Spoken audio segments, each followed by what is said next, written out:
कोसल राज्यर भिन्न भिन्न इलाकान भिन्न भिन्न इतिहास भिन्न भिन्न किंवदंती परंपरा और लोककथा भरी रही।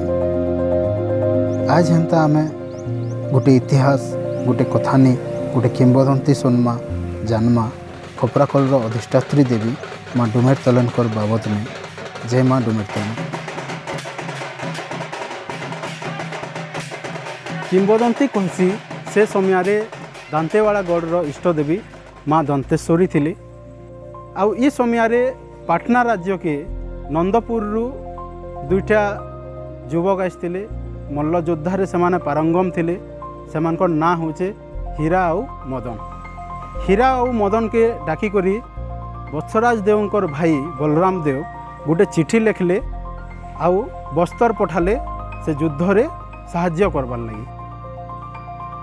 पाटनार इतिहास जानवाके पड़ो और गुड़ा समग्र इतिहास जानवाके।